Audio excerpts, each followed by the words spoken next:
Neither have we. No. Well, good morning. Thank y'all so much for coming out so early, and we're excited.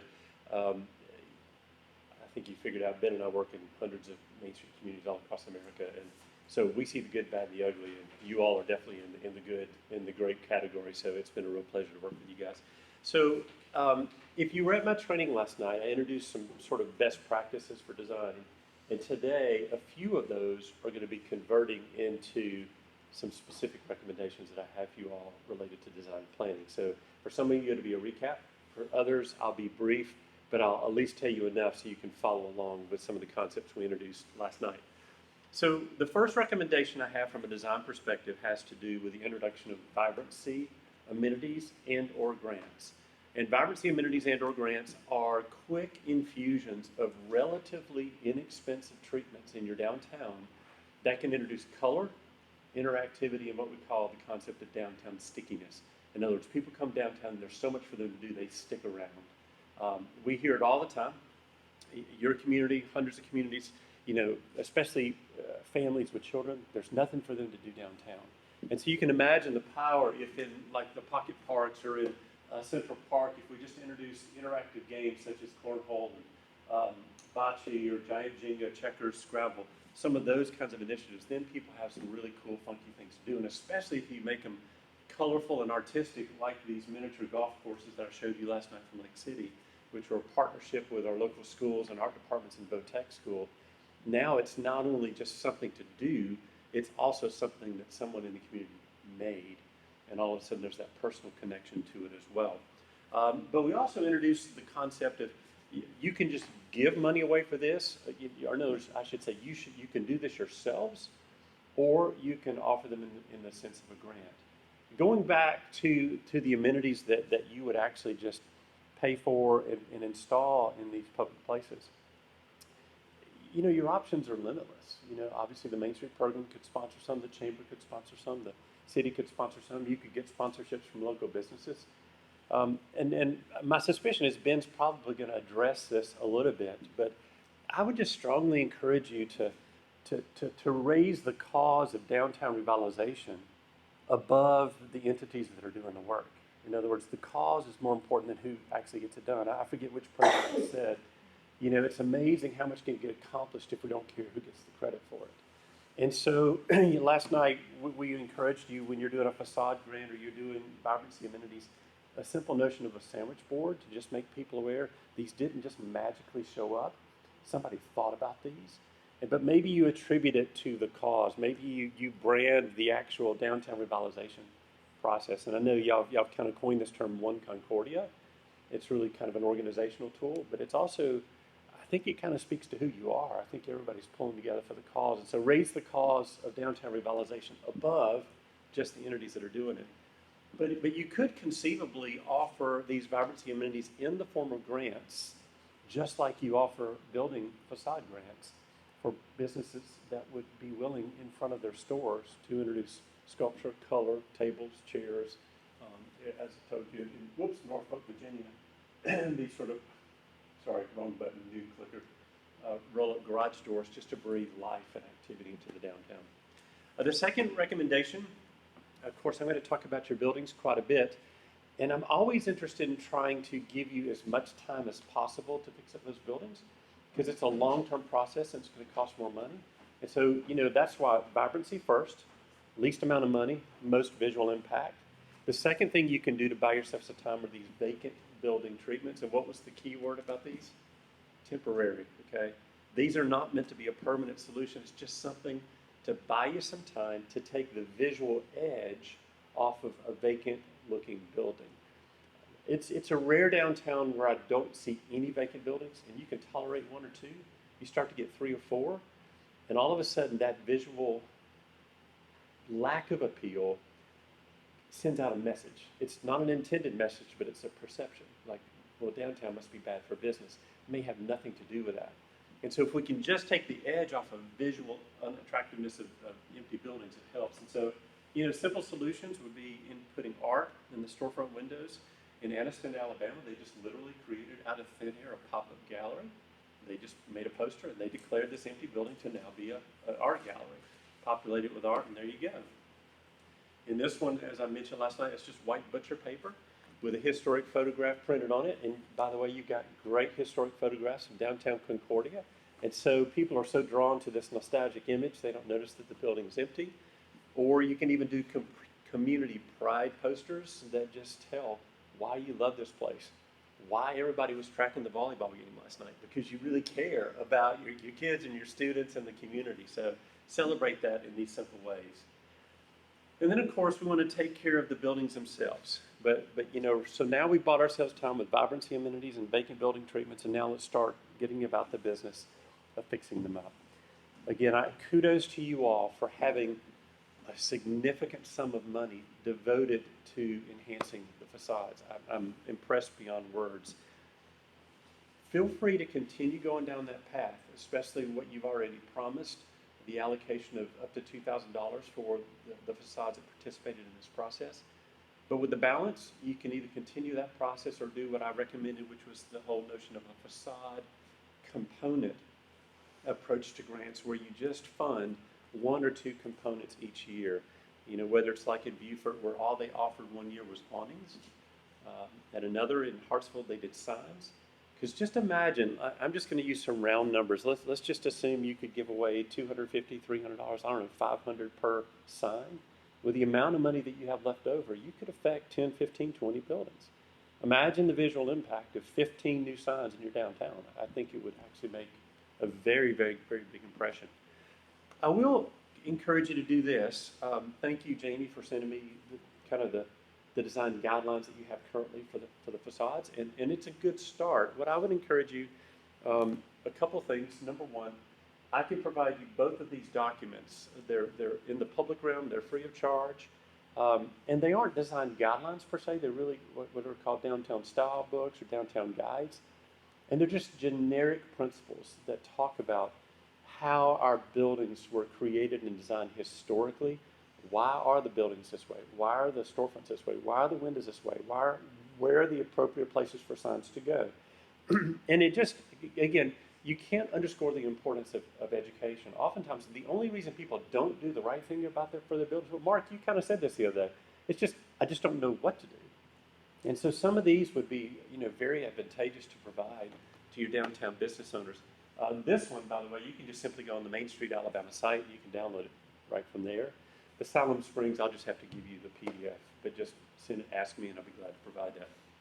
So before I get to the buildings that I met with, I just want to comment on one building and one space in downtown that just resonated with us. I had a pop quiz with Mark and Patty.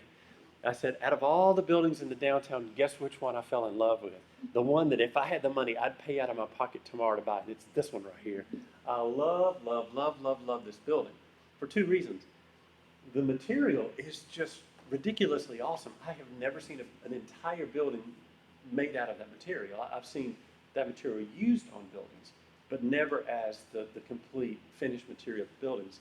And those glazed ceramic modillions and medallions, it's just a stunningly gorgeous building. The second reason I love this building is its location and its design. I mean, to me, and feel free to push back, but as I come into your downtown, when you see St. Paul's on the right, you know you've arrived. And this is the building that you see next. And imagine the power if it was animated with people dining and eating underneath this, and it just becomes a very, very active use. And so I want to show you a much less attractive building that I renovated in Lake City, but it has a similar form. And so it became a gourmet ice cream and hot dog shop. And so it's just totally changed the nature of the street by virtue of people eating out here all the time. And so in my mind, I can see that happening in that other building quite easily and quite simply. We've had a lot of conversation about this site in your downtown, and I'm not going to get into the middle of the tar baby of who owns it and da-da-da-da-da. That's, y'all can figure that stuff out. It's just, the only point I want to make is this is a very important place in the life of your downtown, and it deserves to be more than just an empty lot. And so, again, I showed you this last night, but imagine the power if it was populated in the short term with the vibrancy amenities, but in the long term with amenities such as this that turn into a space that really is active for people. Would I prefer a building there? Absolutely. Ben and I have talked about the concept of micro retail there, small cottages or small units where you could introduce kind of those smaller businesses that can't afford 2,000 to 3,000 square feet in a big building like James and Mark's. And so it's a really cool way for a young entrepreneur like a high school or college student to test a vintage clothing store, a gourmet popsicle store, and if they make it there, then they can move into your larger, brick and mortar buildings. All right, so now we're going to take a look at y'all's buildings. And James, I worked with your wife the other day to look at Rudy's. And I love this building. And one of the reasons I love this building is it finally gives me a chance in Missouri to talk about what this animal is called. Because you have these, and every community has these, and it's what we call, in our line of work, mid-century alterations to a historic building. Okay, this is a mid-century alteration to a historic building. Let me explain what I mean by that. Can everybody understand it and recognize that that treatment up there is what the old historic building looked like, right? With the exception of the sign, that was a later addition. But you can tell that style that you see up there probably used to be on the entire building. I don't even have to use the word probably. I can tell you it was, okay? But at some point in the mid-century, i.e. 40s, 50s, 60s, 70s, in other words, more than 50 years from now in the past, an alteration was made to the lower half of the building. And the good thing for you, James, is they did a really good job, okay? So this black stuff, in case you didn't know what the formal name is, there were two companies, depending on whether it was PPG or I can't remember the name of that company, Cornell Glass. It was either called Vitrolite or Carrera Glass, okay? That was the formal term. And if you've ever gone and seen a really good classic Art Deco building, you've seen this in your entire life. It's either black or a deep burgundy. Sometimes it's a pale blue, a pale peach, and sometimes a pale green, okay? Those are the 5 dominant colors. And if you look at an Art Deco building, you'll see it. The better news for you, James, this is going to sound ironic, but this is a cheap imitation of that product, which is a good thing because it's not glass. It's basically, did everybody grow up with a Formica table? Okay, that's what you have. It's a shiny black Formica product, and as a result, it doesn't break, but it looks 90% like the Carrera Glass or the Vitrolite, and it was a classic mid-century / I'll use a term that we're more familiar with, most Art Deco product. Okay, so I'm giving you more information than you need, but I want to educate you at the same time. These kind of buildings were one of the biggest points of discussion among us Main Street architects for about 5 years at our annual conferences.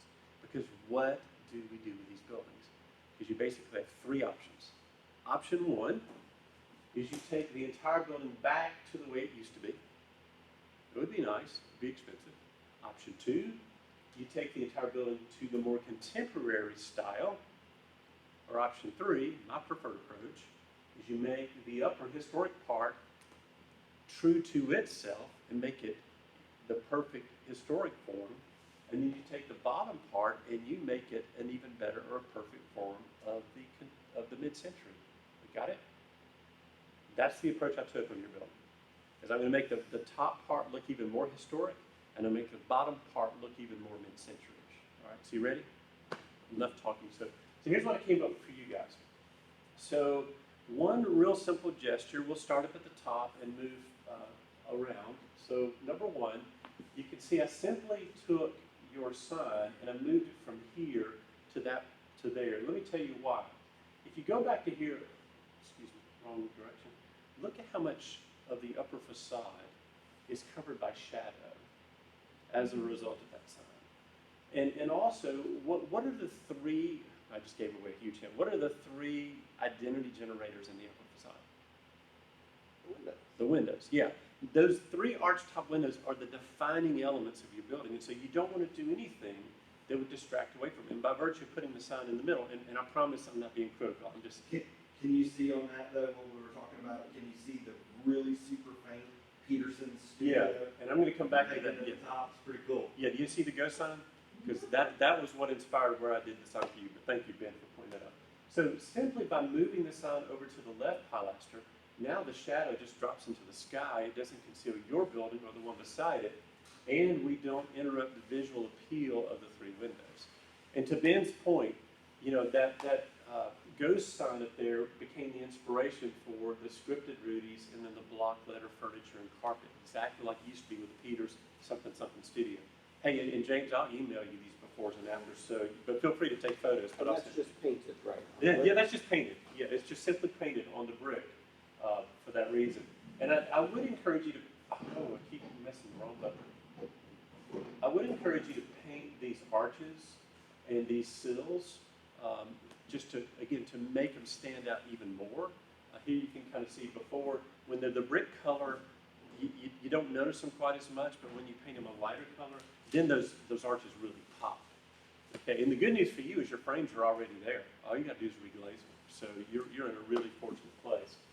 All right, so we've already talked about this, and then down below, you see what I did? A very subtle thing. These three blocks of brick are currently painted the orange, or they're not painted, they're unpainted orange brick. And by simply painting them kind of a deep charcoal gray to match the black, now it kind of unifies the whole. You've got this black zone down below, and you've got the orange brick up above. And then, of course, we're going to replace these with synthetic transom. It can either be glass or it can be what's called crinkle glass. It's like a plexiglass. It's made to look like these old leaded glass windows. And the last thing, it's really subtle, but it's very important. I hope you can tell I've actually put a new canopy. Okay, it's more of an Art Deco period with the brushed steel or aluminum and the ridges. But the most important thing I did is it needs to be constrained between this pilaster and this pilaster. It shouldn't touch the adjacent buildings. And as a result, it looks even more mid-century-ish or more Art Deco-ish than even before. So all the way back, this is the existing conditions, and these photos, and I hope you like it. That's great. So, all right, so now to Mark and Patty's building, they asked that I paint this one purple and pink. And so, I'm just kidding. So the beautiful thing that we have here is in some ways, but a little bit differently than James's buildings. From here up, this building's just drop dead gorgeous. You know, you got this metal material that forms the finished material of the upper facade. But Mark even admitted at some point they actually ripped out the historic storefront and put up the brick and did this newer one. And so, he and Patty, were willing to take a look at what would happen if we kind of rearranged that storefront down below, and then maybe considered a different paint scheme up above. And so this is what we came up for them, and then I'll explain the rationale behind the different parts and pieces. Wow. Well, thank you. And let me just show you the second version. Mark, if you want to add an awning, then that's kind of what I would suggest. So, but I like it both ways. So it really it's 6 1/2 dozen and another. So let's take it one at a time. Context is king when it comes to buildings. By context, here's if you went to architecture school. I'm just kidding. They would give you a fancy definition of context. I'm about to give you the real definition of context. You go to your building, and you look to the left, and you look to the right. That's context. Okay, it's that simple. You'd be amazed how many architects fail on that regard. And so when we look to the left and the right, what is the color of the building to the left? Green. Well, it's yellow. Yeah, it's a tan with a lot of yellow, but it does have a green awning. What's the color of the building to the right? Y'all are so good.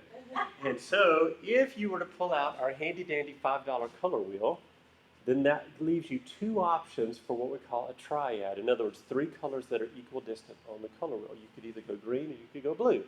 And so since Patty preferred blue, it is blue. And so a couple things. So that's what drove the choice of the paint, because by doing that, we not only made Mark and Patty's building look better, I would humbly submit we made this building and this building look better as well. And that's a double and a triple bonus right there. Number 2. Let's see, let me go to this next slide and we'll unpack it a little bit. I'm a big fan of triads and as well as kind of layered colors. For the white, Mark, I would encourage you not to make it a pure white, but a white that has a little bit of yellow or tan in it. And the reason, again, is to complement the buildings left and right. We're going to add the red as a third sort of accent color just to draw out additional architectural detailing. Because you can see, by virtue of just putting the red in between that, now these modillions and the brackets, they stand out even more, and it kind of crowns the building with a lot more dignity. When I was in architecture school, they told me the two most important places in the life of the building are where it meets the street and where it meets the sky. And so we want to, really add some detail there. Down at the storefront level, of course, they had a door over here that goes up to the second floor. Mark, it is entirely up to you whether you want that to be recessed or flat. It doesn't matter, but that's kind of the same kind of layout would work. I've shown it in wood, but the wood could be, the hardy material that we talked about that would be impervious to shrinking and swelling and things of that nature. But I felt like that way you could use local craftsmen to do it. So we have the bulkhead, and we treated that with the red inset, the display windows, and the transom windows. And this is the element that we talked about. That's called the storefront cornice. Just like you have the cornice at the top of the building, you had one on yours too, James. It's what separates the storefront on the first floor from the second floor. It's called the storefront cornice. You have one there, and you have one at the top of the building. And again, it's your choice whether you want to do the awning or not. I think it looks good either way. So really, it's a matter of how much sun infiltration you get. And Sun is, I would imagine, yeah. But I really like how this particular awning, in my mind, it kind of ties all three colors together. And again, I pushed them towards this painted sign as well, because you've got the projecting sign, which is great for the motorist. But if you're standing across the street looking straight on your building, you wouldn't know what you are. And so, and it's true for you as well, Rudy. You've got, I called you Rudy, sorry, James. Yeah. You got it painted in the window, but if a car's parked in front of you, you can't see it. And so again, we'll just go all the way back. You see what I mean? You would be hard pressed to know what the nature of the business is, especially if this car was parked there and you couldn't see that sign. It's because that one's right, you're looking at the side of it. And so by adding the painted sign, you get the best of both worlds. You can, and by the way, I would encourage you to do the same thing I recommended for James, is maybe you move that sign to either that pilaster or this one. I'm just going to be honest with you, I just didn't have time. Okay. So that's why I left it there, but hopefully you like that. Last but not least are your streetscapes. And again, this is to me where downtown comes to life, because these buildings contribute, but everybody uses the streetscape. You cannot get to downtown without either driving through or walking through your streetscape. Make sense? And so we better pay attention to it. I taught you 4 C's last night. I'm not going to give you a pop test, but canopy, it's the trees and the landscaping. Corners, crosswalks, and comforts for people. I showed them this image last night just to show the power of landscaping. This is a before and after in the town I work in, only 7 years apart. This was 2012, and this is 2019. And just the impact of trees and landscape installations cannot be understated, and especially putting those landscape installations and public art at the corners, because the corners are the pause points for either and both the motorist and or the pedestrian. So let's make sure we treat those well. The crosswalks, introducing color and texture, goes a long way in terms of pedestrian safety. Again, and that's also going to calm your traffic by virtue of that rattle when the tires go over it, as well as the color itself. So here we are in downtown Concordia. I tell you what, I'm not even going to comment on that, other than to say it looks really wide and it looks really bare. And then I hope I don't offend anybody. It's just a comment. And you don't even notice it until you see this, the impact of trees and bushes. It's a totally different place. And here's the deal. yes. Oh, well, thanks. Okay. It took it a minute to sink in. It's beautiful. Wow. Yeah, and again, this is your place. It's not like we changed anything. All we did is we applied streetscaping elements to your environment. And so let's pick it apart one at a time. So again, what are the important places in the life of streetscape? Start with the canopies, the trees, and the corners. You know, by virtue of these bump outs, again, if you can't park here, and it's striped so you can't park there, then do something with it. Just don't let it just be empty space. And again, if y'all get frustrated about cars driving fast, that's why.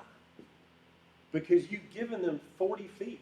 I mean, you could land a plane there. And so visually, it looks like you can go 45 or 50 miles an hour. The thing that'll slow the motorist down faster than anything is introducing objects that they might hit. And visual elements that narrow the cone. So because here, your visual space goes from here to here, whereas once you introduce trees and bump outs, all of a sudden now it's from here to here. For the pedestrian, also, especially think of the woman or the man pushing the stroller or carrying the little kids. You've just shortened the travel distance by virtue of introducing these corner bump outs dramatically. Of course, I'm a huge fan of landscape and flowers. If you can introduce some public art, Ben is going to talk about the wayfinding system in just a moment. But all of those elements, narrow the cone of vision, but they also introduce flashes of color and things of that nature into your downtown. You can see, well, we'll get back to that in a second. The crosswalks. Again, the color and the texture are going to slow the motorist down and make the pedestrian feel safe. You may want to consider either painting or a lumographic sticker adhesive of your logo into the roadway. Again, to me, this building is just begging for your mural. This is a historic postcard of downtown Main Street, Concordia from years past. But in our mind, when we walked up here, that I'm going to call it the ledge or the balcony, it's just begging for activity in color. I mean, I would love the experience of sitting up there and having a meal would just be second to none. You would know this is a special place up there.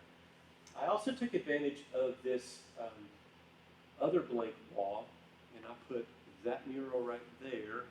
You can see it, that's what's been applied down low. And then just suggesting that they paint the upper facade a darker color, just so it's not so glaring. So again, which do you prefer? Okay, and you got people like Lena on board who can give you tips about when to plant shade trees, and the answer is 50 years ago. But here's something that Ben really thought about, and I appreciated him doing this as I wrap up my section. It's easy when people like Ben or I come in and we show you all these pretty things. It's like, yeah, let's do it all, and let's do it all now. And the reality is you can't. The reality is it's going to take you time. You didn't get in the condition you are overnight. You won't get out of it overnight. And so you have to start somewhere, all right? So heretofore, all I've told you about is kind of the sequence of design stuff. Start with vibrancy, vacant building treatments, facades, then eventually streetscapes, okay? That's kind of a sequence. But I think you need to layer on top of that, where in the life of your downtown should you start? And what we've identified are kind of 3 zones that have different sort of characteristics, and therefore they probably need different things at different times. So let's start here first. So can I reframe it? Because as you were talking, I was kind of thinking about it. And obviously you're a small community. These are those 3 blocks, and it's almost not a priority. It's not to help you prioritize which one to do first, right, per se. But what it is to do is to help you prioritize what makes most sense to be done, right, in that block. Well said. So, like with this kind of southern block between 7th and 8th, it's really intact. There's not a lot of vacancy. It's vibrant from a business standpoint, but there's a lot of impact that can be had by very simple signage, pulling off some metal awnings, going to fabric awnings, separating awnings to help delineate differences in buildings. So like the super basic, super simple, it is like the case study of the effects of facade break. It's a pretty good in block, and it's also with that open space next to Rexall. You've got the opportunity to play around with vibrancy, but it's like that block is kind of that's the simple clean, simple tactics. Don't go over the top, and then that middle, the protecting the edge. It was so funny as we walked along yesterday or Wednesday. We could tell it's like, this is weird. There's like a really dense south of this. really dense north of this. And then I started to look at the old historic Sanborn maps. And first of all, you changed all of the names of the streets, which is kind of fun. So Main Street used to be Schiller, and then 8th was Boggs, 7th was Caroline, 6th was Henry. And so who knows when all that happened, but that's where the railroad came through.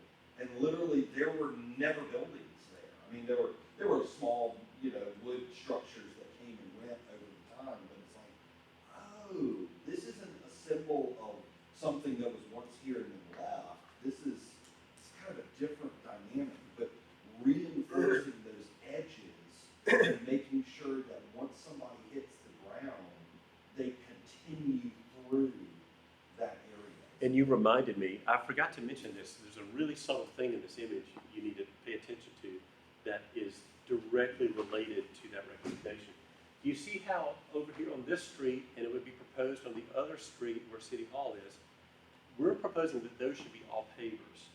So that Central Park and City Hall, they don't feel like they're bounded by a block, but rather the continuation of both blocks on each side. And that way that edge is maintained. And also now your festival has even more places to spill out too. Because right now it just feels like it's kind of chopped up. So does that make sense to you? Maybe. I mean, you can be honest if it doesn't make sense. But in other words, That'd be the west side of 7th. so now, okay. Well, what I mean is, in other words, this wall of this building now is the edge to Central Park, not this sidewalk.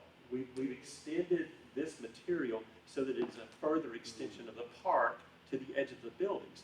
Because right now, the City Hall just feels like it's kind of stuck in the middle of nothing. And Central Park is kind of wrapped behind. And if we extend the edges to go to the edges of the buildings of the next block, now it becomes a seamless 3-block experience rather than chop it up into smaller individual blocks. This is a truly special place. Yeah.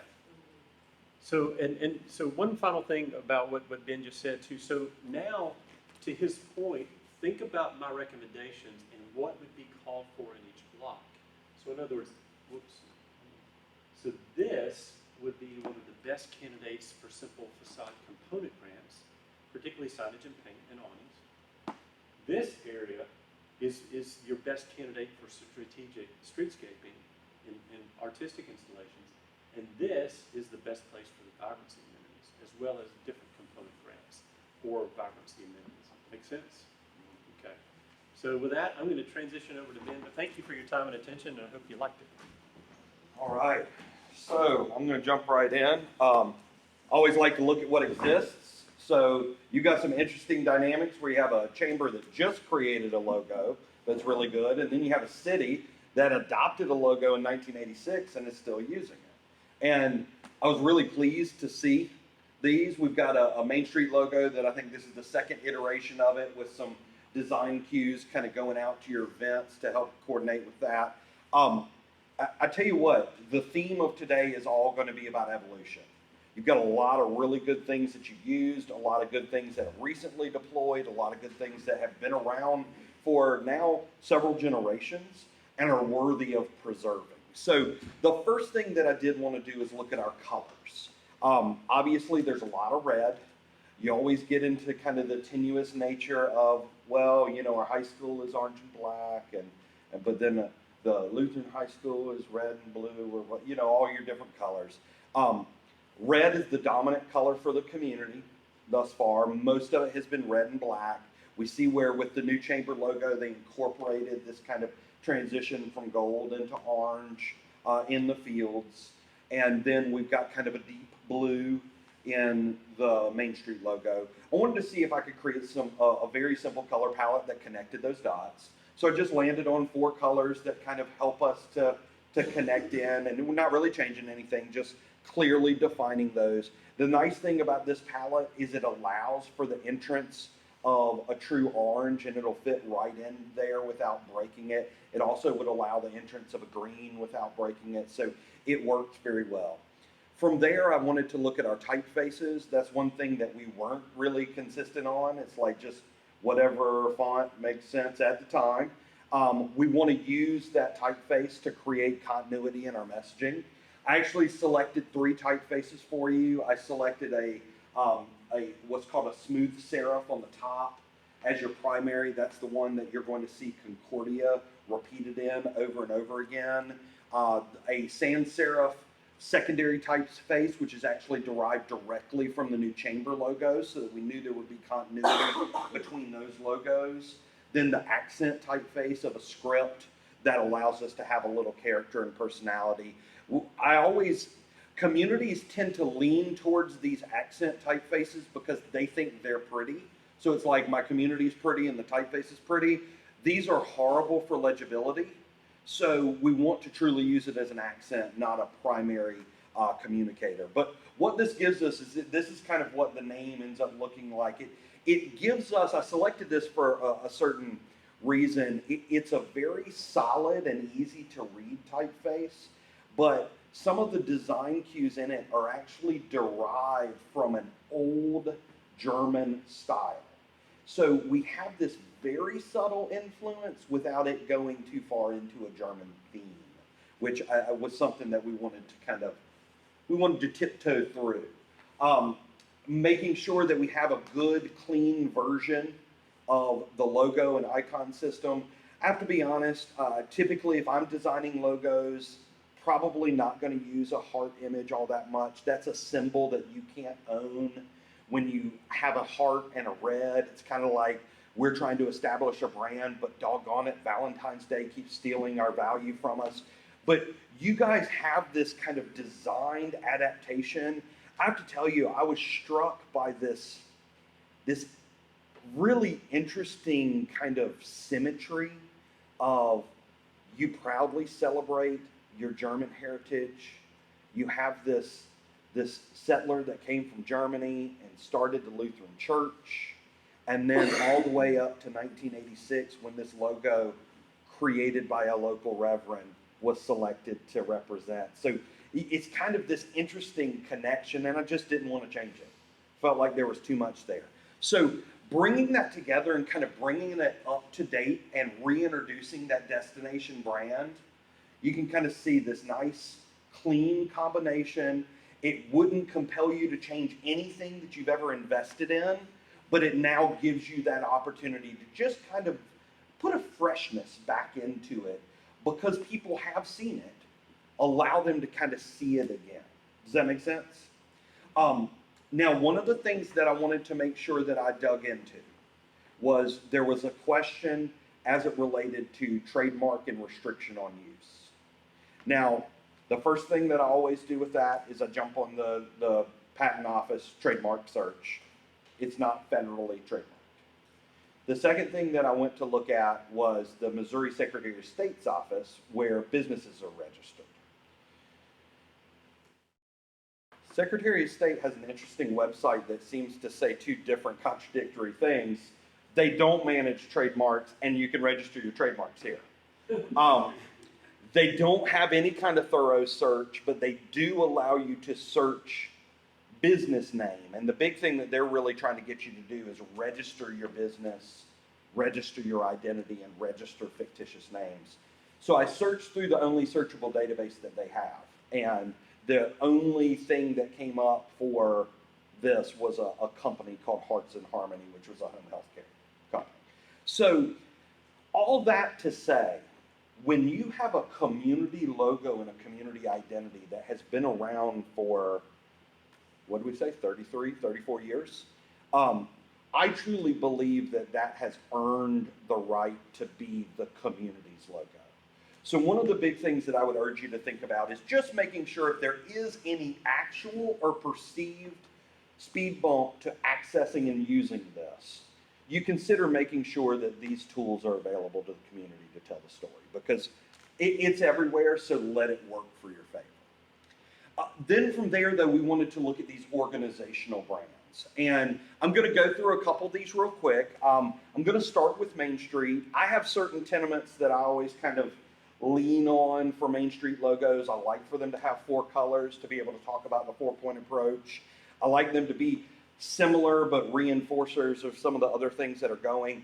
I actually really liked the new Main Street logo, but I was a little concerned that it positioned the organization being too event focused from an identity standpoint, and kind of ignoring the fact that you're serving as a revitalization catalyst, especially with the funds on the facade grant program. So what I'm showing here is just to think about it a little bit different way. I did this kind of stylized heart icon that kind of looks like it's derived from this street grid, brings in the 4 colors, gives you the opportunity to talk about your 4 different committee approach and 4 different point approach, this powered by Main Street idea. So just a simple thing. You have to remember, what does the organization logo do? It communicates to people that somebody is helping to push this forward. It gives them an identity that they might be able to sponsor, gives them an identity they might be able to volunteer to. Gives business owners the opportunity to feel like they're being supported by, an entity that's trying to reinvigorate the community. It's the job of this logo is not to tell the community story, So understanding how that falls. Now, for the city standpoint, I think that a city having a formal seal is important. My guess would be that the city had one, might still have one, but it got eclipsed by the adoption of the interlocking hearts in the 80s. So you might go through and you might consider adopting something more formal. This is simply a seal that's derived from Hanover, where the Reverend came from. So it's like you can do anything there. It doesn't have to be this, but you might consider or find that there is a need to have kind of a formal image as more use of the hearts comes out there. And then Chamber, Chamber's great, brand new logo, just making sure that because of the way it was designed, it can work in one color very well. You don't have to only use red as that one color. Being able to tie into that color palette gives you your own variation. And then finally, showing like one Concordia. Again, you're starting to see all the different variations that build in with use on the heart. Now, with our brand extension, that's where the brand elements start to be applied to the events that we put on. And I will tell you, I did this with no scrutiny of who was involved, who was in charge, because I kind of operated under this mindset of if you adopt the foundation of the brand system, then it all makes sense for everybody. So whether you're doing things like citywide garage sales, whether you're doing kids shopping day, you're seeing the subtle ways that you're incorporating this in. Main Street Christmas, wanted to have something that felt a little bit more, German inspired, but then instead of the star on the tree, you've got the heart, so you're incorporating those images in. Trick or treat, you're finding the subtle ways to make an icon truly become yours. And when you start to do stuff like this, this is when you truly begin to own the heart. Trunks and treasures. So again, you just start to see that heart hidden and repeated over and over again. And by doing that, it becomes that automatic connector. Making sure, and again, inspired directly off the current Main Street logo, making sure that you've got the elements and the events coming together and telling those stories. Kind of redesigned that great event list so you can kind of see with those brands applied and really bringing that identity to the forefront. Making sure that there's opportunity for merchandising. So this is kind of a simple logo application to a shirt. This starts to think outside the box, but again, just showing that elements that you've had all along being applied in a way that's kind of fresh and that people would want to buy. That'd be an awesome volunteer shirt. Yeah, absolutely. I like to use things like this because it's really, really important to take advantage of this thing called brand co-oping. Oftentimes when we make things with our logos on it, the place that we start is by trying to find the cheapest product to purchase, because we're convinced that a customized product isn't going to carry a premium for some reason. So you're going to order a shirt, what's the cheapest shirt we can buy? Oh, I found a nice one made in Bangladesh out of sandpaper. It's only $2 a piece. Yes, that's the perfect shirt. So what this is showing is Hydro Flask. Hydro Flask is really popular right now, apparently, with the cultural millennial trend or Generation Z trend of Visco girls. If you have children, you probably have heard that. If not, Google it.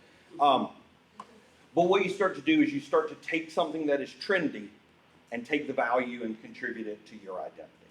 So it makes a lot of sense if you're a community that's trying to connect with, say, outdoor recreation. You might go and have 10 Patagonia vests made with your logo on it. So you can start to see how those connections work.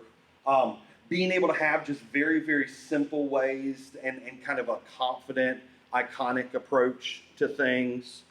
This next screen is white, which I'm not sure why that is. We'll go from there and talk about the signage. So we've got this new kiosk out in Central Park. What I wanted to do was I wanted to show how you could use that investment you've already made and turn it into the inspiration for your trailblazers. And what are trailblazers? Trailblazers are part of a cohesive system that goes from your gateway sign.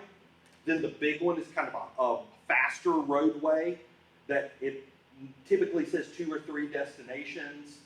Then your smaller ones that help to guide you through the downtown district. You can have pole-mounted arrival sequence announcements as you enter into downtown. And then, of course, our banner systems. The chamber has been working for a long time on a new gateway sign. I was able to take a look at that design, and I just wanted to show, like, the bottom is the design that you guys had considered, and the top is the exact same design with the branding applied to it. 2 main changes. First of all, when you are designing this, and I can tell this was designed by a sign maker, and the problem, even with people who do this professionally, is when he was designing it, he designed it just like this, on a white screen. When I design signs, I design them on top of a photo of where they're going, because you want it to stick out.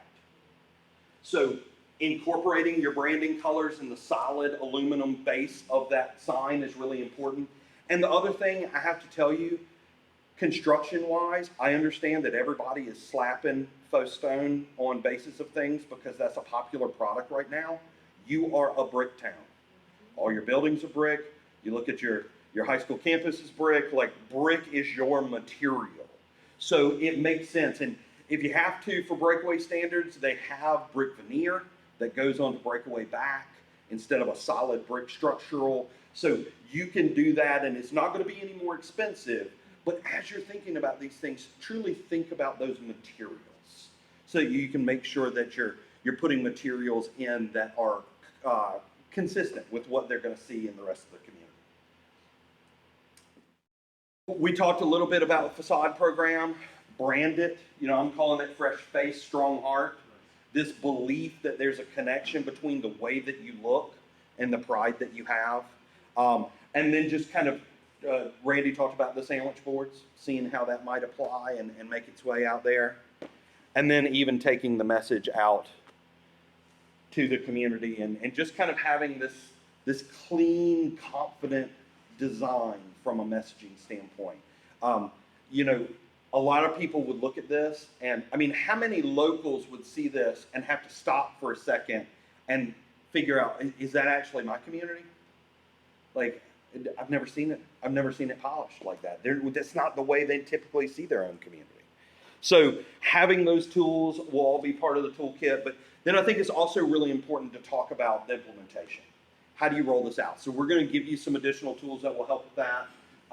First of all, we've created a How to Be a Brand Partner page. This is a list of ideas for businesses, event organizers, and other community organizations, how they might be able to use it. It just stimulates the creative thinking. We've created a comprehensive checklist of all the things that you need to consider collectively.